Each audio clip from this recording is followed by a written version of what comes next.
안녕하세요. 느림반 이야기입니다. 오늘 밤 우리가 함께 넘겨볼 페이지는 금오 신화의 두 번째 이야기인 이생규장전입니다. 수양버들 하늘거리는 높은 담장을 훌쩍 뛰어넘었던 젊은 날의 눈부신 사랑, 그리고 참혹한 전란 속에서 생사를 달리하고도 서로를 잊지 못해 창백한 달빛 아래 다시 찾아온 기이하고도 애틋한 인연, 살아있는 자와 죽은 자가 나누는 이 슬프고도 아름다운 봄밤의 꿈결 같은 이야기가 오늘 밤 여러분의 지친 마음을 따뜻하게 안아주기를 바랍니다. 하루 동안 짊어지셨던 현실의 무거운 짐들은 저 부드러운 봄바람에 모두 날려보내고 이제 아득한 옛 이야기에 가만히 귀를 기울여 보세요. 여러분의 편안한 수면을 위해 이야기가 시작되면 화면은 천천히 어두워 고요한 휴식으로 안내합니다. 이제 복잡한 생각은 모두 내려놓고 눈을 감으세요. 가장 애절하고 아름다운 이생과 최랑의 깊은 밤으로 함께 떠나보겠습니다. 송동에 이생이라는 젊은이가 살고 있었습니다. 그는 낙타교 곁에 거처하고 있었지요. 나이는 18살로 풍채와 운치가 맑고 빼어났으며 타고난 바탕이 영특했습니다. 그는 늘 책을 끼고 국한관에 나아가며 길가에서 시를 읽곤 했습니다. 선중리에는 큰 부잣집 최씨 가문의 처녀가 있었습니다. 나이는 15, 16쯤 되었는데 자태가 몹시 곱고 아름다웠으며 자수도 잘 놓고 시와 글도 아주 잘 지었습니다. 세상 사람들은 그들을 두고 이렇게 칭찬하곤 했습니다. 풍류는 이씨 집안의 아들이요 아리따움은 최씨 집안의 딸이로다. 만일 두 사람의 재주와 미모를 먹을 수 있다면 능히 굶주린 배를 채울 수 있으리라. 이생은 국학에 갈 때마다 항상 최씨 집 앞을 지나가곤 했습니다. 그 집 북쪽 담장 밖에는 수양버들 수십 그루가 하늘거리고 있었는데 이생은 가끔 그 그늘 아래에서 발걸음을 멈추고 쉬어가곤 했지요. 하루는 이생이 가만히 담장 안을 엿보게 되었습니다. 마당에는 이름난 꽃들이 만발하고 벌과 새들이 다투어 지저귀고 있었는데 그 곁에는 작은 누각이 꽃숲 사이에 은은히 숨어 있었습니다. 구슬발은 반쯤 거쳐 있고 비단 휘장이 낮게 드리워져 있었지요. 그곳에 한 아름다운 처녀가 수놓는 일에 지쳐 바늘을 멈춘 채 턱을 괴고 시를 읊고 있었습니다. 홀로 비단창에 기대어 수놓기를 늦추니 온갖 꽃떨기 속에선 꾀꼬리가 지저귀네. 까닭없이 불어오는 봄바람에 남몰래 시름 맺혀 말없이 바늘 멈추고 깊은 생각에 잠겨보네. 길을 가는 저 앳된 젊은이는 뉘 집 도령인가. 푸른 옷깃 넓은 띠가 수양버들에 비치네. 내 어찌하면 대청마루의 제비가 되어 구슬발을 스치듯 날아 저 담장을 넘어갈까. 그 시를 들은 이생은 가슴속에서 일어나는 설렘을 주체할 수 없었습니다. 그러나 그 집의 문과 담장이 아득히 높고 안뜰은 너무나 깊었기에 그저 아쉬운 마음만 품은 채 발길을 돌려야 했지요. 하지만 집으로 돌아올 무렵 이생은 하얀 종이 한 장을 꺼내어 세수의 시를 적어 내려갔습니다. 그리고는 그것을 작은 기와 조각에 매달아 조심스레 담장 안으로 던졌습니다. 이생이 기와 조각에 매달아 던진 종이에는 이런 시가 적혀 있었습니다. 무산 12봉우리에 안개 겹겹이 감돌고 자줏빛 푸른빛 무더기 속에 뾰족한 봉우리 반쯤 드러냈네. 초나라 양왕의 외로운 베갯머리 꿈만 애태우게 하니 기꺼이 비구름되어 이 누각으로 내려오시려나. 사마상여가 탕문군을 꾀려 하듯 내 애틋한 마음은 이미 10분 간절하네. 붉은 담장 너머 복숭아꽃 오옓꽃 이리도 어여쁜데 바람 따라 어느 곳으로 어지러이 지려는가. 이것이 좋은 인연인가 나쁜 인연인가. 부질없이 애끓는 마음으로 하루를 1년같이 보내네. 28자 짧은 시로 이미 매파를 삼았으니 남교에서 어느 날에나 고운 신선을 만날까. 최씨 낭자는 시녀 향아를 시켜 그 기와 조각을 주워 오게 하였습니다. 그것은 바로 이생이 지은 시였습니다. 낭자는 두세 번 펼쳐 읽고는 마음속으로 크게 기뻐하였습니다. 그리고는 작은 종이 조각에 단 8글자를 적어 담장 밖으로 던졌습니다. 장자무의 혼이 위기, 장즈 우이 혼이 웨이치. 낭군께서는 부디 의심치 마시고 해질 무렵을 기약해 주소서.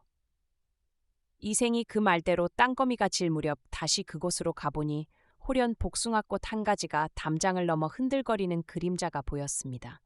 가까이 다가가 보니 그네를 매는 굵은 밧줄로 대바구니를 묶어 아래로 늘어뜨린 것이었습니다. 이생은 그것을 부여잡고 조심스레 담을 넘었습니다. 마침 달이 동산에 떠오르고 꽃 그림자가 땅에 아스라이 드리웠으며 맑은 향기가 사랑스럽게 흩날렸습니다. 이생은 속으로 내 이미 신선히 사는 세계에 들어왔구나 생각했습니다. 마음속으로는 은근히 기뻤지만 남녀가 정을 통하는 일이 워낙 비밀스러운 일이라 머리털이 쭈뼛서고 연신 주위를 두리번거렸습니다. 그때 여인은 이미 꽃숲 속에서 향아와 함께 꽃을 꺾어 머리에 꽂고는 구석진 곳에 푹신한 융단 자리를 깔아놓고 기다리고 있었습니다. 여인은 이생을 보자 달빛 아래 맑게 미소 지으며 입에서 나오는 대로 두 구절의 시를 먼저 읊었습니다. 복숭아꽃, 오역꽃 가지 사이엔 꽃이 만발하고 원앙새 수놓은 베갯머리엔 달빛이 곱네. 이생이 그에 답하여 이어서 읊었습니다. 훗날 봄날에 이 소식이 담장 밖으로 새어나간다면 비바람 무정하여 또한 가련하리라.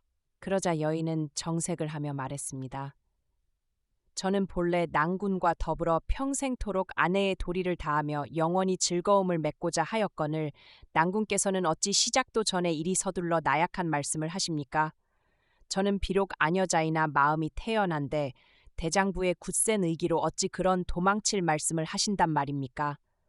훗날 규방의 일이 새어나가 부모님의 무서운 꾸지람을 듣는다 해도 제가 이 한 몸으로 다 당해내겠습니다. 그리고는 시녀를 돌아보며 말했습니다. 향아야, 방으로 가서 술과 과일을 내오너라. 향아가 명을 받고 방으로 간 사이 사방은 쥐 죽은 듯 고요하고 사람의 기척이라고는 없었습니다. 이생이 조심스레 물었습니다. 이곳은 대체 어디입니까? 여인이 대답했습니다. 이곳은 북쪽 정원에 있는 작은 누각 아래입니다. 부모님께서는 외동딸인 저를 몹시 사랑하시어 부용목가에 특별히 이 누각을 지어주셨답니다. 봄이 되어 이름난 꽃들이 만발하면 시녀들과 함께 거닐게 하신 것이지요. 저희 집은 안채가 워낙 깊고 은밀하여 이곳에서 웃고 떠드는 소리조차 밖으로는 좀처럼 새어나가지 않는답니다. 이윽고 향아가 술과 안주를 내어오자 여인은 이생에게 맑은 술 한 잔을 따라 올리며 즉석에서 옛 시 한 편을 지어 불렀습니다. 굽은 난간 아래엔 부용못이 자리하고 꽃떨기 무성한 연못가엔 두 사람이 속삭이네. 향기로운 안개 자욱하고 봄 기운이 화창한데 새 노래 지어 하얀 모시옷 입고 부르네. 달빛 기울어 꽃그늘이 털방석에 스며들고 긴 나뭇가지 함께 당기니 붉은 꽃비가 흩날리네. 바람이 맑은 향기 흔들어 옷깃에 스며들고 아리따운 여인은 봄볕달에 처음 춤을 추네. 비단 적삼 가볍게 해당화 가지를 스치니 꽃 사이 잠들었던 앵무새가 놀라 깨어나네. 이생도 그에 화답하여 나지막이 시를 읊었습니다. 복숭아꽃 만발한 무릉도원에 잘못 들어오니 가슴속 애틋한 정을 이루다 말할 수 없네. 두 갈래 푸른 머리엔 금비녀가 낮게 드리웠고 말끔한 봄옷은 푸른 모시로 지어 입었네. 봄바람에 처음 핀 겹꽃을 띠고 있으니 비바람이 어지러운 가지를 흔들지 못하게 하오. 하늘거리는 신선의 소매에 그림자 춤을 추고 개수나무 짙은 그늘 아래 달의 선녀가 내려왔네. 좋은 일 다 끝나기도 전에 시름이 따를까 두려우니 비밀스러운 이 노래일랑 앵무새에게 가르치지 마오. 시를 다 읊자 여인이 이생을 달빛 아래에서 가만히 바라보며 말했습니다. 오늘 밤의 만남은 결코 가벼운 인연이 아닙니다. 낭군께서는 제 뒤를 따라와 다함 없는 정을 맺으시지요. 말을 마친 여인이 북쪽 창문으로 들어가자 이생이 그 뒤를 따랐습니다. 방 안에는 누각으로 오르는 계단이 있었습니다. 계단을 따라 올라가니 과연 아름다운 누각이 나타났습니다. 방의 책상과 벼루가 아주 말끔하게 정돈되어 있었고 은은한 달빛이 비치는 벽에는 이름난 옛 그림들이 조용히 걸려 있었지요. 그날 밤 두 사람은 그 아늑한 누각 위에서 서로의 굳은 마음을 확인하고 마침내 하늘과 땅에 평생을 함께하자는 가약을 맺었습니다.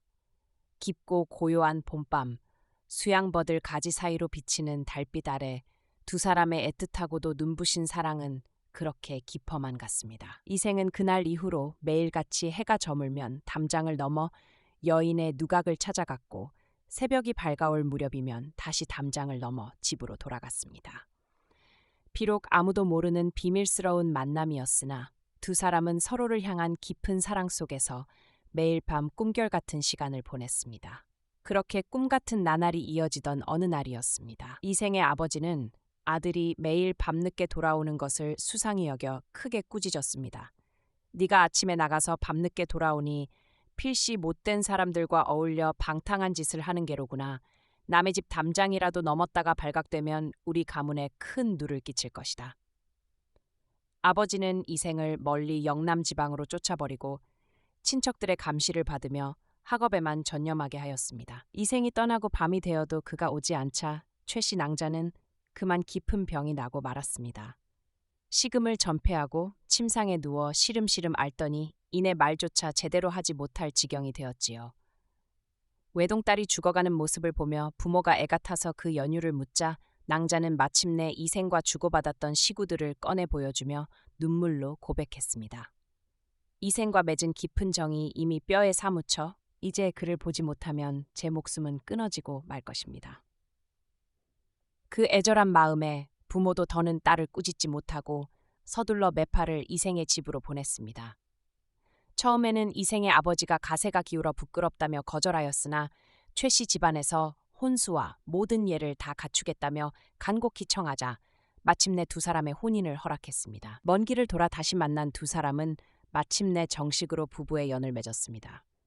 서로를 향한 사랑은 이전보다 더욱 깊어졌고 이생은 과거에 급제하여 벼슬길에도 올랐습니다.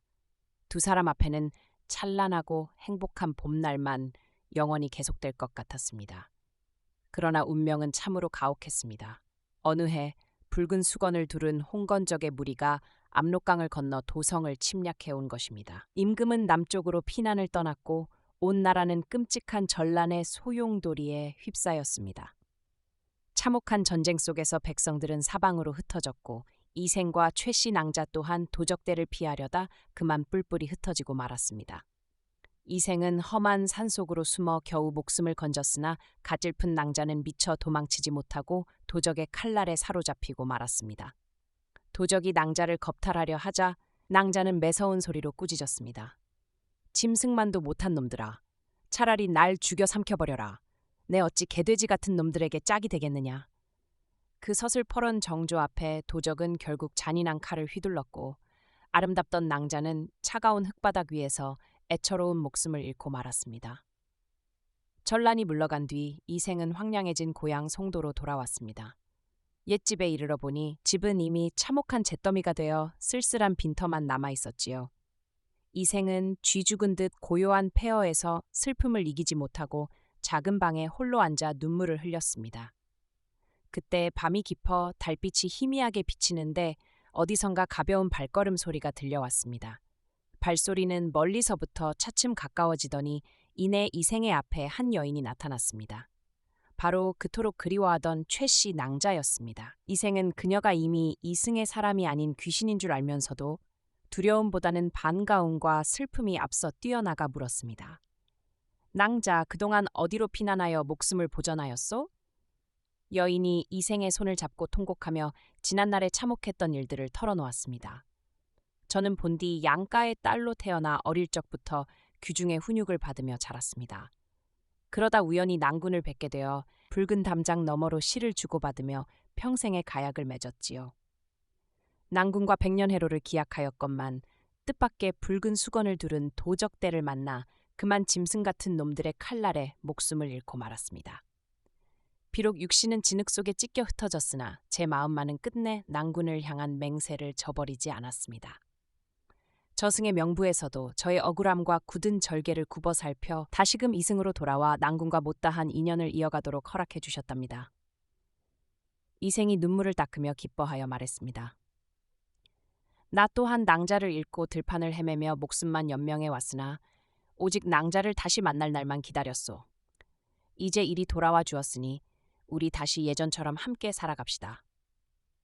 그날부터 두 사람은 폐허가 된 집을 치우고 다시금 부부의 연을 이어갔습니다. 여인은 이생에게 부모님의 뼈가 버려진 곳을 알려주었고 두 사람은 함께 유고를 거두어 산기슭에 정성껏 장사를 지냈습니다.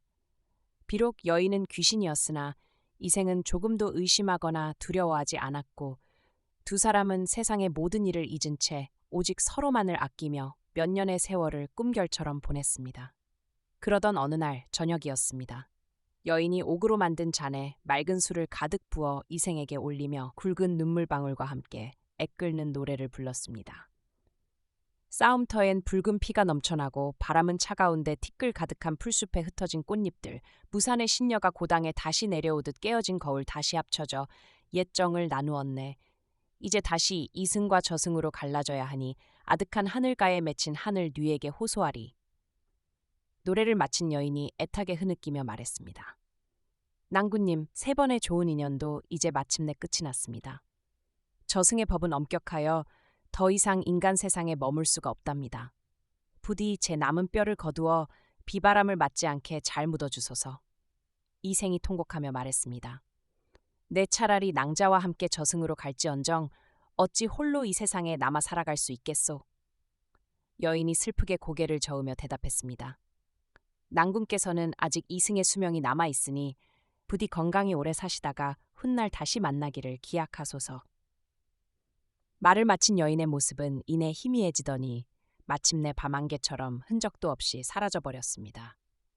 이생은 낭자가 남긴 말대로 그녀의 뼈를 거두어 부모님 곁에 고이 묻어주었습니다.